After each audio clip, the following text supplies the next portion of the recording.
আসসালামু আলাইকুম। মাত্র 15 দিনের মধ্যেই ভোটার হতে পারবেন, তার সঙ্গে এনআইডি কার্ড কিন্তু পেয়ে থাকবেন আগস্ট মাসের মধ্যে।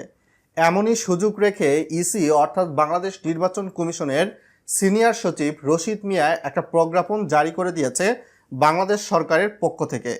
আপনি যদি এই 15 দিনের মধ্যে ভোটার হন, তাহলে কিন্তু আপনার ভোটার আইডি কার্ডে যদি ভুল ভ্রান্তি থাকে, এগুলা চার্জ ছাড়া বা সরকারি ফি ছাড়া কিন্তু আবার ঠিক করতে পারবেন, সংশোধন করতে পারবেন, পরিবর্তন করতে পারবেন। চলুন বিস্তারিত বিষয়গুলো আপনাদের সঙ্গে শেয়ার করি। অবশ্যই ভিডিওটা লাইক করে চ্যানেলে নতুন দর্শক হয়ে থাকলে সাবস্ক্রাইব করে দেবেন বন্ধুরা।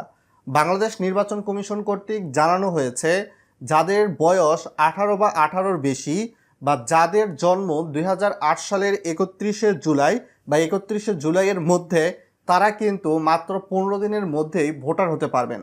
তবে যাদের জন্ম 2008 সালের 31শে জুলাইয়ের পর, তাদের জন্য কিন্তু এই সুযোগটা থাকছে না। তো আপনারা হয়তোবা জানেন ভোটার হতে কি লাগবে।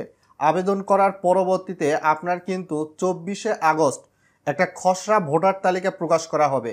ওই খসড়া ভোটার তালিকায় আপনি যে ভোটার হওয়ার জন্য আবেদন করেছিলেন, আপনার নিজের নাম, পিতামাতার নাম, জন্ম তারিখ, মাস, সাল, ঠিকানা, এগুলা কিন্তু প্রকাশ করা হয়ে থাকবে। বিশেষ করে আপনার উপজেলা বা ইউনিয়ন পরিষদ যে অফিস রয়েছে, সেখানে আপনার খসড়া ভোটার তালিকা দেখতে পারবেন। সেখানে যদি ভুল ভ্রান্তি থাকে, আপনার ডকুমেন্টস তাদেরকে দিয়ে মাত্র কয়েকদিনের ব্যবধানে কিন্তু এটা ঠিক করতে পারবেন।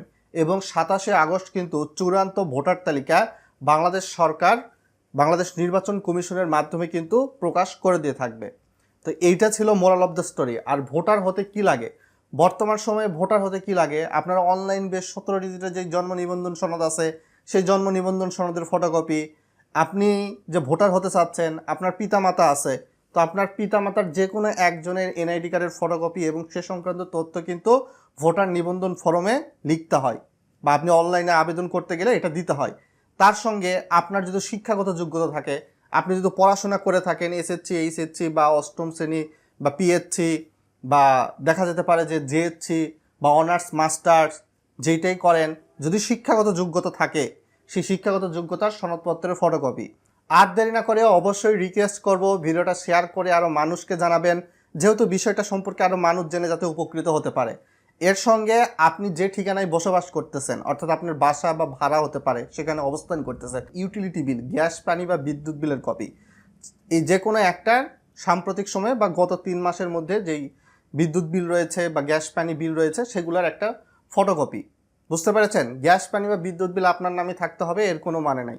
তো এগুলা নিয়ে nid.services.gov.bd আপনারা ভোটার হওয়ার জন্য সেখানে আবেদন করুন। আবেদন করার পরবর্তীতে আপনার উপজেলা বা জেলা নির্বাচন কমিশন অফিসে গিয়ে প্রয়োজনীয় ডকুমেন্টস এবং ভোটার যে নিবন্ধন ফর্ম অনলাইনে আবেদন করলেন, সেইটার একটা প্রিন্ট কপি সামারি দিবে। এটা নিয়ে আপনার উপজেলা বা জেলা নির্বাচন কমিশন অফিসে চলে যাবেন। চলে গেলেই কিন্তু আপনার ভোটার হওয়ার জন্য যে আবেদনটা, সেটা তারা নিয়ে থাকবে নির্দিষ্ট কর্তৃপক্ষ। আপনারা যদি 31শে জুলাই 2026 সালের মধ্যে এই ভোটার হওয়ার জন্য আবেদন করে থাকেন, তো সেই সকল ক্ষেত্রে কিন্তু আপনারা ভোটার হতে পারবেন 15 দিনের মধ্যে। এবং 31শে জুলাই 2026-এর পরে কিন্তু আপনি আবার ভোটার হতে পারবেন না। 15 দিনই শুধুমাত্র সুযোগ দেওয়া হয়েছে। কেননা স্থানীয় নির্বাচন হয়তোবা দেখা যাবে যে আপনার এই যে উপজেলা নির্বাচন, পৌরসভা নির্বাচন, এগুলো হবে। তো এগুলা হওয়ার জন্য কিন্তু দেখা যাবে যে সেপ্টেম্বর বা আগস্টের পরবর্তী সময়ে আপনার তখন আর ভোটার হতে পারবেন না। সারা দেশে যেহেতু একযোগে অনুষ্ঠিত হবে, সেক্ষেত্রে কিন্তু আবার আপনাকে ওয়েট করতে হবে একটা নির্দিষ্ট সময় পর্যন্ত। তো এই সুযোগটা আপনারা চাইলে লুফে নিতে পারেন বন্ধুরা।